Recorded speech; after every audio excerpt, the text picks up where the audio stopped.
He travels all over the world, Sogyo Rinpoche, and you know, anyway, and he said, you know, here in America, in Germany, I love it, I just came from Germany, you insult them and they laugh at you, or they just say you're crazy. But here in America, you insult them and they sue you.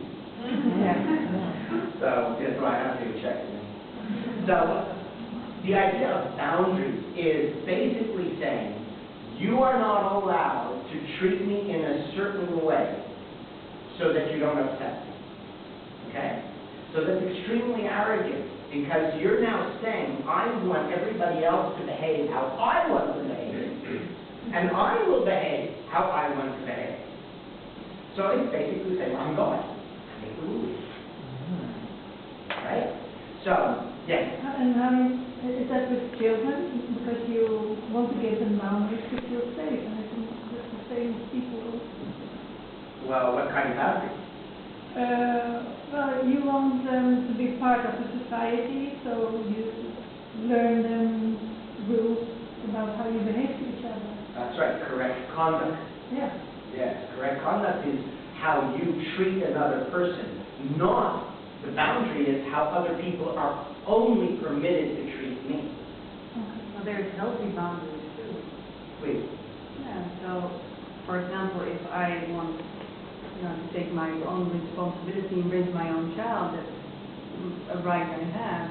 If somebody comes in and, wants to raise my child and tells me how to raise my child, that's crossing my boundary. And I think that's healthy boundary for me to say, okay, let me do it my way. Okay, so I tell you how to raise your child. How do you feel?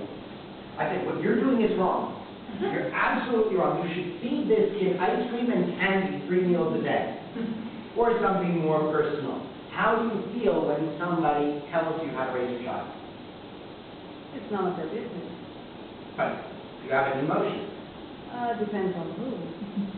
Yeah, if it would be my mother, I feel like an obligation to listen to her because she has, Okay, so you listen. There's some credit. How do you feel?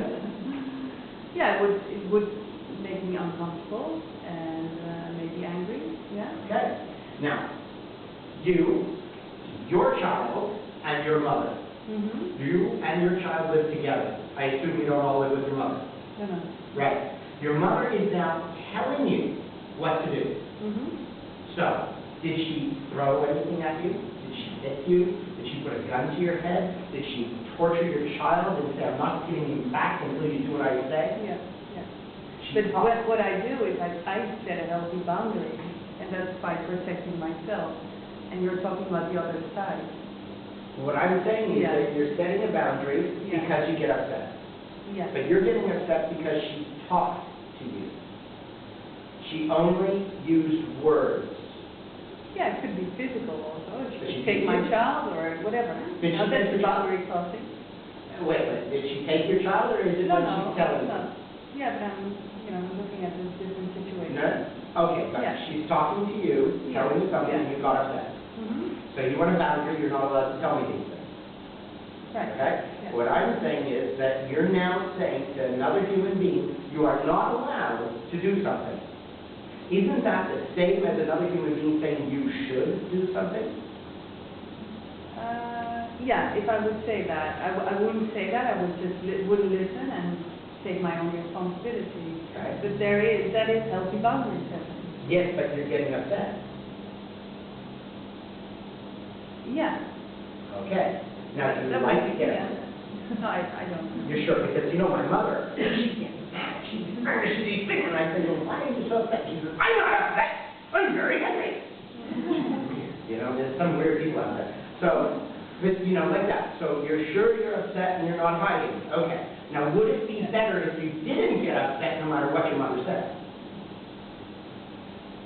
It would. Yeah, it would. Okay. So, she is speaking words. You are getting upset because you took those words personally. You gave them the power of a rock being thrown at you. Mm-hmm. But if you could say, talk all you want, they're just words. And if I want, in all humility, if I want to choose my action, I have to, if I am humble, I have to permit you the privilege of choosing your action. which is, how can I get upset by you telling me anything at all? Because I don't have the right to say what I think. So if you get upset because she said something to you, and you got upset by her freedom to speak, well then that's very arrogant, because you're saying she should not have the freedom to speak. But Yeah. And that means you shouldn't have the freedom to speak. Well, I can, since it is my responsibility, I can tell her, would you please not interfere? Why? Why should you tell her what she should do? What does that serve? Because she's telling you something, you get upset. This is a pendulum. She spoke, the ball is in your side. You now say, hey, don't talk to me. She says, hey, I'm your mother, don't talk to me like that. And you go back and forth, and into a fight, right? There's anger. It's not necessarily anger, but you know what I mean. Yeah. It eventually gets. There's negative emotions. Why not? Is she says, you should do this with your son. You say, okay, Dad. And you have the right to talk. Humans are amazingly arrogant in that exactly this example, because you would love to be able to speak freely, but you don't want your mother to have that privilege. Now, that means that you're considering yourself more powerful than God, because even God is not all-powerful. And the proof is, even God cannot beat 4 aces with a pair of 2s. You know the card game? Poker? No? Okay. Well, anyway. It's a very old story, so I use the same example. Right? So put it this way. Even God cannot make a fish live in the forest, in the tree. Okay? How's that? Even God cannot get a fish to live in the forest. He cannot get a whale to go drive down the road in a small sports car. Okay? Even God can't do that. Because that's breaking the rules.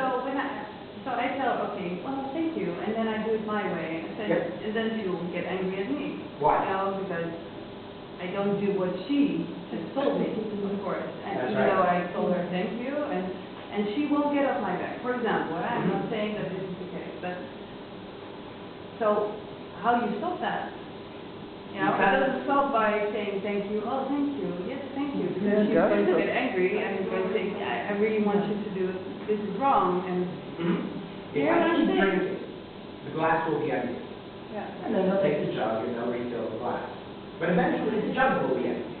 And then the jug and the glass will be empty. Eventually, the pendulum comes to a nice stand. All right? But if we keep swinging it back and swinging it back, it's going to keep going forever. And that is exactly what we do. So you've got the power to stop this yourself, basically. If you have patience. Yeah. Another thing, I don't know Dutch, but Americans, Canadians do not have patience. All right, I want it now. Right, yes. Sometimes people don't feel validated when you when you don't listen or don't respond at all. I find that a lot, it gets worse sometimes. That's right, but don't ignore them. Yeah. You don't ignore. I'm not going to ignore them. I'm not going to ignore, insult, refute, nothing. Yeah. I'm just saying, oh, okay. Oh, that's very interesting. When I'm having conversations with people, I just go, oh, yeah, oh, yeah, very good, very good. And then just sincerely listen to them. Now, that can be very irritating to the other person if you're fake. Okay? If you're fake, very irritating. Okay? So, basically what you're saying, okay, they're talking, and I'm saying, you don't need to respond, but you listen and say, oh, well, thank you. Okay. If you're just, thank you very much, they're going to get upset. Now, the thing is this. If we take all the things I'm telling you tonight, and you're trying to cultivate humility instead of arrogance, and you're letting them speak and have their opinion as you wish to have your opinion, you are also cultivating compassion. This is compassion. Compassion is